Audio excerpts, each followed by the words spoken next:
ನಮಸ್ಕಾರ. First tube ನ ಮತ್ತೊಂದು ವಿಡಿಯೋಗೆ ಸ್ವಾಗತ. 500 ವರ್ಷಗಳ ಕಾಯುವಿಕೆ, ಲೆಕ್ಕವಿಲ್ಲದಷ್ಟು ಬಲಿದಾನಗಳು, ಅದೆಷ್ಟೋ ತಲೆಮಾರುಗಳ ಹೋರಾಟ. ಅಂತಿಮವಾಗಿ ನಮ್ಮ ರಾಮಲಲ್ಲಾ ಟೆಂಟ್ನಿಂದ ಭವ್ಯ ಮಂದಿರಕ್ಕೆ ಕಾಲಿಟ್ಟಿದ್ದಾನೆ. ಅಯೋಧ್ಯೆಯಲ್ಲಿ ಪ್ರಾಣ ಪ್ರತಿಷ್ಠೆಯಾದ ಆ ಕ್ಷಣ ಜಗತ್ತಿನ ಮೂಲೆ ಮೂಲೆಯಲ್ಲಿರುವಂತಹ ಪ್ರತಿಯೊಬ್ಬ ಹಿಂದೂವಿನ ಕಣ್ಣಲ್ಲೂ ಕೂಡ ಆನಂದ ಭಾಷ್ಪ ತರಿಸಿತ್ತು. ಇದು ಕೇವಲ ಒಂದು ಮಂದಿರದ ನಿರ್ಮಾಣವಲ್ಲ, ಇದು ಗುಲಾಮಗಿರಿಯ ಸಂಕೋಲೆಯನ್ನ ಮುರಿದು ಎದ್ದಂತಹ ಭಾರತದ ಸಾಂಸ್ಕೃತಿಕ ಪುನರುತ್ಥಾನ. ಕೋರ್ಟ್ ಕಟಕಟೆಯಲ್ಲಿ ಸಾಕ್ಷ್ಯಾಧಾರಗಳ ಸಮೇತ, ಉತ್ಖನನದ ವರದಿಗಳ ಸಮೇತ ಸಂವಿಧಾನಾತ್ಮಕವಾಗಿ ಹಿಂದೂಗಳು ಅಯೋಧ್ಯೆಯನ್ನ ಗೆದ್ದಿದ್ದಾರೆ. ಆದ್ರೆ ಅಯೋಧ್ಯೆ ಕೇವಲ ಒಂದು ಆರಂಭವಷ್ಟೇ. 90ರ ದಶಕದಲ್ಲಿ ಕರಸೇವಕರು ಒಂದು ಘೋಷಣೆಯನ್ನ ಕೂಗಿದ್ರು, ಅಯೋಧ್ಯೆ ತು ಬಸ್ ಜಂಕಿ ಹಾಯ್, ಕಾಶಿ ಮಥುರಾ ಬಾಕಿ ಹಾಯ್. ಹೌದು, ಅಯೋಧ್ಯೆ ಕೇವಲ ಒಂದು ಟ್ರೇಲರ್ ಮಾತ್ರ, ಅಸಲಿ ಪಿಕ್ಚರ್ ಇನ್ನೂ ಬಾಕಿ ಇದೆ. ನಮ್ಮ ಶಿವನ ಕಾಶಿ ಮತ್ತು ಕೃಷ್ಣನ ಮಥುರಾದಲ್ಲಿ ಈಗ ಏನಾಗ್ತಾ ಇದೆ, ಅಲ್ಲಿನ ಅಸಲಿ ಇತಿಹಾಸವೇನು? ಹಾಗಾದ್ರೆ ಪ್ರಧಾನಿ ನರೇಂದ್ರ ಮೋದಿ ಅವರ ನೇತೃತ್ವದಲ್ಲೇ ಕಾಶಿ ಮಥುರಾ ಹಿಂದೂಗಳ ವಶಕ್ಕೆ ಬರುತ್ತಾ? ಈ ಎಲ್ಲಾ ಮಾಹಿತಿನ ಇವತ್ತಿನ ಈ ವಿಡಿಯೋದಲ್ಲಿ ನೋಡೋಣ. ಆದ್ರೆ ಅದಕ್ಕೂ ಮುನ್ನ ಕಾಶಿ ಮತ್ತು ಮಥುರಾ ಕೂಡ ಹಿಂದೂಗಳ ವಶಕ್ಕೆ ಬಂದು ಅಲ್ಲೂ ಕೂಡ ಭವ್ಯವಾದ ಮಂದಿರ ನಿರ್ಮಾಣವಾಗಬೇಕಾ? ಹೌದು ಅಂತಾದ್ರೆ ಎಸ್ ಅಂತ ಕಮೆಂಟ್ ಮಾಡಿ ಹಾಗೂ ವಿಡಿಯೋಗೆ ಲೈಕ್ ಕೊಡಿ. ಜೊತೆಗೆ ಪ್ರಧಾನಿ ನರೇಂದ್ರ ಮೋದಿ ಅವರ ಸಾರಥ್ಯದಲ್ಲಿ ಭಾರತ ಬಲಿಷ್ಠವಾಗಿದೆ ಅಂತ ನಿಮ್ಗನ್ಸಿದ್ರೆ ಜೈ ಭಾರತ್ ಅಂತ ಕಮೆಂಟ್ ಮಾಡಿ. ಶಿವನ ತ್ರಿಶೂಲದ ಮೇಲೆ ನಿಂತಿದೆ ಎನ್ನಲಾಗುವ ಕಾಶಿ ಪ್ರಪಂಚದ ಅತಿ ಹಳೆಯ ನಗರದಲ್ಲಿ ಒಂದು. ಇಲ್ಲಿನ ಕಣಕಣದಲ್ಲೂ ಶಿವನಿದ್ದಾನೆ. ಆದ್ರೆ ಇಂದಿಗೂ ಕಾಶಿಗೆ ಹೋಗುವ ಪ್ರತಿಯೊಬ್ಬ ಭಕ್ತನ ಎದೆಯಲ್ಲೂ ಕೂಡ ಒಂದು ನೋವು ಕಾಡ್ತಾ ಇದೆ. ಅಲ್ಲಿರುವ ಬೃಹತ್ ನಂದಿ ದೇವಸ್ಥಾನದ ಕಡೆಗೆ ಮುಖ ಮಾಡಿಲ್ಲ, ಬದಲಾಗಿ ಪಕ್ಕದಲ್ಲಿರುವಂತಹ ಜ್ಞಾನವ್ಯಾಪಿ ಮಸೀದಿಯ ಕಡೆಗೆ ಮುಖ ಮಾಡಿ ಕೂತಿದ್ದಾನೆ. ಹಿಂದೂ ಆಗಮ ಶಾಸ್ತ್ರದ ಪ್ರಕಾರ ನಂದಿ ಯಾವಾಗಲೂ ಶಿವನಿಗೆ ಎದುರಾಗಿ ಇರ್ತಾನೆ. ಹಾಗಾದ್ರೆ ಆ ಮಸೀದಿಯ ಒಳಗೆ ಇರುವುದು ಯಾರು? ಅದಕ್ಕೆ ಉತ್ತರ ಸ್ವತಃ ಆದಿಯೋಗಿ. ಇತಿಹಾಸ ಪುಟಗಳನ್ನ ತಿರುವಿ ಹಾಕಿದ್ರೆ ಕ್ರಿಸ್ತ ಶಕ 1669ರಲ್ಲಿ ಮೊಘಲ್ ದೊರೆ ಔರಂಗಜೇಬ್ ಒಂದು ಆದೇಶವನ್ನು ಹೊರಡಿಸ್ತಾನೆ, ಕಾಶಿ ವಿಶ್ವನಾಥನ ದೇವಾಲಯವನ್ನ ಧ್ವಂಸ ಮಾಡಿ ಎಂಬಂತಹ ಆದೇಶ ಅದು. ಆತನ ಕ್ರೂರ ಸೈನ್ಯ ಬಂದು ಭವ್ಯವಾದ ವಿಶ್ವನಾಥನ ದೇವಾಲಯವನ್ನ ಒಡೆದು ಹಾಕ್ತಾರೆ. ಆದ್ರೆ ದೇವಸ್ಥಾನದ ಸಂಪೂರ್ಣ ಅಡಿಪಾಯವನ್ನ ಮತ್ತು ಅದರ ಹಿಂಭಾಗದ ಗೋಡೆಯನ್ನ ಹಾಗೆಯೇ ಉಳಿಸಿ ಅದರ ಮೇಲೆಯೇ ಮಸೀದಿಯ ಗುಮ್ಮಟವನ್ನ ಕಟ್ಟಲಾಗುತ್ತೆ. ಇಂದಿಗೂ ಜ್ಞಾನವಾಪಿ ಮಸೀದಿಯ ಹಿಂಭಾಗದ ಗೋಡೆಗಳನ್ನ ನೋಡಿದ್ರೆ ಅದು ಮಸೀದಿಯ ಗೋಡೆಯಲ್ಲ, ಬದಲಾಗಿ ಹಿಂದೂ ದೇವಾಲಯದ ಕಮಲ, ತ್ರಿಶೂಲ, ಘಂಟೆಯ ಕೆತ್ತನೆಗಳಿರುವಂತಹ ಗೋಡೆ ಎಂಬುದು ಸ್ಪಷ್ಟವಾಗಿ ಕಾಣುತ್ತೆ. ದೇವಾಲಯವನ್ನ ಒಡೆಯುವಾಗ ಅಲ್ಲಿನ ಪ್ರಧಾನ ಅರ್ಚಕರು ಶಿವಲಿಂಗವನ್ನ ರಕ್ಷಿಸಲು ಅದನ್ನು ತೆಗೆದುಕೊಂಡು ಅಲ್ಲಿಯೇ ಇದ್ದಂತಹ ಜ್ಞಾನವಾಪಿ ಬಾವಿಗೆ ಹಾಕಿದ್ರು ಎಂಬ ಇತಿಹಾಸವಿದೆ. ಆ ಬಾವಿಯೇ ಇಂದಿನ ಜ್ಞಾನವಾಪಿ. ಶತಮಾನಗಳ ಕಾಲದ ನಮ್ಮ ಪರಶಿವ ಆ ಮಸೀದಿಯ ಕತ್ತಲಲ್ಲಿ ಬಂದಿಯಾಗಿದ್ದಾನೆ. ಆದ್ರೆ ಈಗ ಕಾಲ ಬದಲಾಗಿದೆ. ಇದು ತಲ್ವಾರ್ ಮತ್ತು ಬಂದೂಕುಗಳ ಕಾಲವಲ್ಲ, ಇದು ಸಂವಿಧಾನದ ಕಾಲ.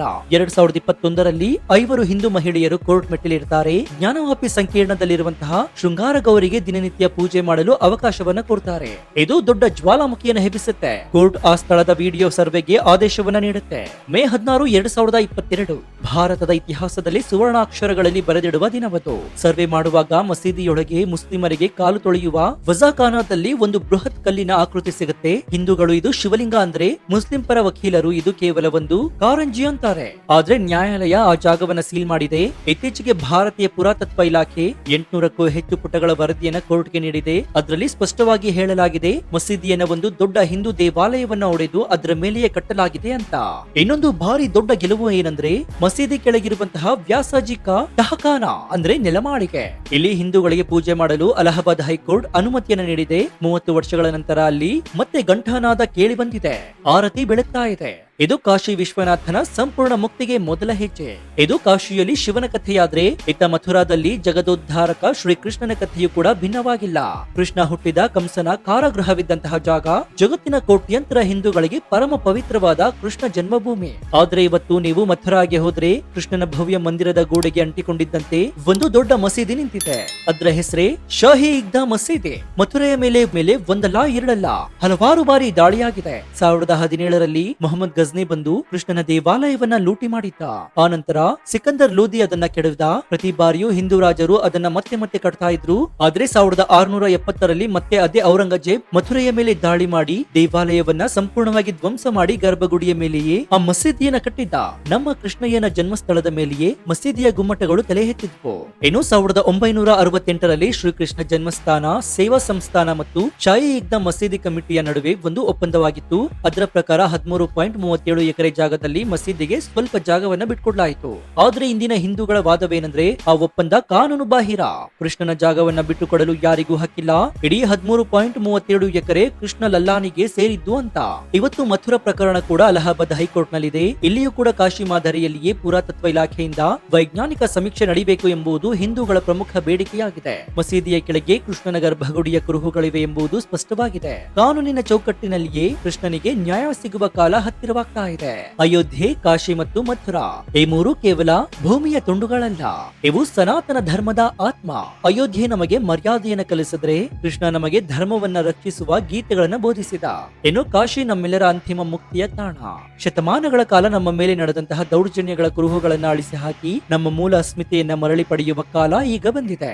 ಇನ್ನು ಕಾಶಿ ಮಥುರಾ ಕೇವಲ ಒಂದು ಸಂಕೇತವಷ್ಟೇ.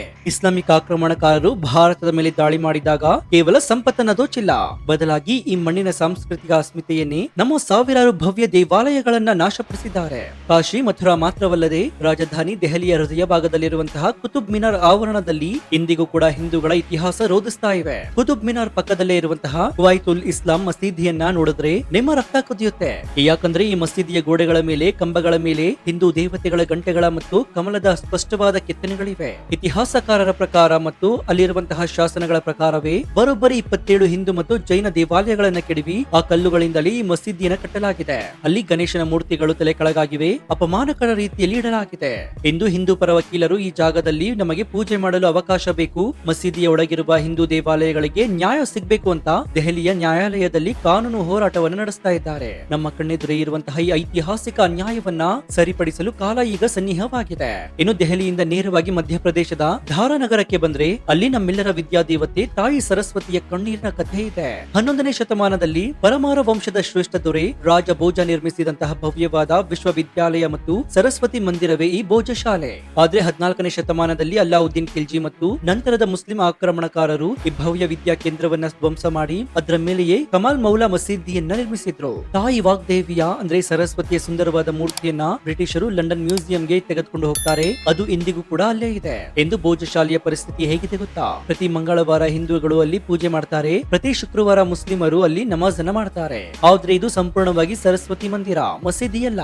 ಹೀಗಂತ ಹಿಂದೂಗಳು ಮಧ್ಯಪ್ರದೇಶದ ಹೈಕೋರ್ಟ್ ಮೊರೆ ಹೋಗಿದ್ದಾರೆ. ಕಾಶಿಯ ಜ್ಞಾನವಾಪಿ ಮಾದರಿಯಲ್ಲಿಯೇ ಭೋಜ ಶಾಲೆಯಲ್ಲೂ ಕೂಡ ಭಾರತೀಯ ಪುರಾತತ್ವ ಇಲಾಖೆಯಿಂದ ವೈಜ್ಞಾನಿಕ ಸಮೀಕ್ಷೆ ನಡೆದಿದೆ. ನೆಲದ ಕೆಳಗೆ ಹಿಂದೂ ದೇವಾಲಯದ ಬೃಹತ್ ಕಂಬಗಳು, ಯಜ್ಞಕುಂಡಗಳು ಮತ್ತು ಶಾಸನಗಳು ಪತ್ತೆಯಾಗಿವೆ. ತಾಯಿ ಸರಸ್ವತಿ ತನ್ನ ಮೂಲ ಸ್ಥಾನದಲ್ಲಿ ಮತ್ತೆ ವಿರಾಜಮಾನಲಾಗುವ ದಿನಗಳು ಬಹಳ ದೂರವಿಲ್ಲ.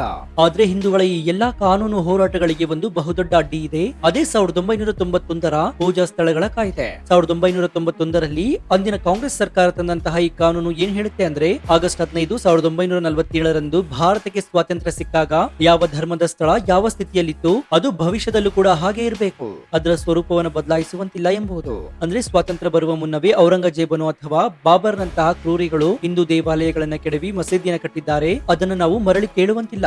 ಇದು ಹಿಂದೂಗಳಿಗೆ ಮಾಡಿದ ಬಹುದೊಡ್ಡ ಅನ್ಯಾಯವಲ್ವಾ? ಸಾವಿರಾರು ವರ್ಷಗಳ ಇತಿಹಾಸವಿರುವ ಹಿಂದೂಗಳ ಹಕ್ಕನ್ನ ಕೇವಲ 1947ರ ಒಂದು ದಿನವನ್ನ ಇಟ್ಟುಕೊಂಡು ಕಸಿದುಕೊಳ್ಳುವುದು ಎಷ್ಟು ಸರಿ? ಈ ಪ್ರಶ್ನೆಯನ್ನ ಎತ್ತಿ ಹಿಂದೂ ಪರ ವಕೀಲರು ಸುಪ್ರೀಂ ಕೋರ್ಟ್ ನಲ್ಲಿ ಈ 1991ರ ಕಾಯ್ದೆಯನ್ನೇ ರದ್ದುಗೊಳಿಸಬೇಕು ಅಂತ ಸಾರ್ವಜನಿಕ ಹಿತಾಸಕ್ತಿ ಅರ್ಜಿ ಸಲ್ಲಿಸಿದ್ದಾರೆ. ಹಿಂದೂಗಳ ವಾದ ಸ್ಪಷ್ಟವಾಗಿದೆ. ಒಂದು ಬಾರಿ ಪ್ರಾಣ ಪ್ರತಿಷ್ಠೆಯಾದ ದೇವಾಲಯ ಅದನ್ನ ಎಷ್ಟೇ ಬಾರಿ ಕೆಡುವುದ್ರೂ ಕೂಡ ಅದು ದೇವಾಲಯವಾಗಿಯೇ ಉಳಿಯುತ್ತೆ. ದೇವರ ಆಸ್ತಿಗೆ ಎಂದಿಗೂ ಅಸ್ತಿತ್ವ ಕಳೆದುಕೊಳ್ಳುವ ಪ್ರಶ್ನೆಯೇ ಇಲ್ಲ. ಸುಪ್ರೀಂ ಕೋರ್ಟ್ ನಲ್ಲಿ ಈ ಕಾಯ್ದೆ ರದ್ದಾದರೆ ಕಾಶಿ ಮಥುರಾ ಮಾತ್ರವಲ್ಲ, ಸಾವಿರಾರು ಅತಿಕ್ರಮದ ಹಿಂದೂ ದೇವಾಲಯಗಳಿಗೆ ನ್ಯಾಯ ಸಿಗುವ ಬಾಗಿಲು ತೆರೆಯುತ್ತೆ. ನಮ್ಮ ಹೋರಾಟ ರಸ್ತೆಗಳಲ್ಲ, ನ್ಯಾಯಾಲಯಗಳಲ್ಲೇ.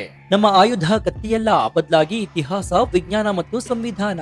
ಅಯೋಧ್ಯೆಯಲ್ಲಿ ರಾಮಲಲ್ಲನಿಗೆ ಸಿಕ್ಕಂತಹ ನ್ಯಾಯ ನಾಳೆ ಕಾಶಿಯ ಶಿವನಿಗೆ ಮತ್ತು ಮಥುರೆಯ ಕೃಷ್ಣನಿಗೂ ನ್ಯಾಯ ಸಿಗುತ್ತದೆ ಎಂಬುದು ಪ್ರತಿಯೊಬ್ಬ ಹಿಂದುವಿನ ಅಚಲ ನಂಬಿಕೆಯಾಗಿದೆ.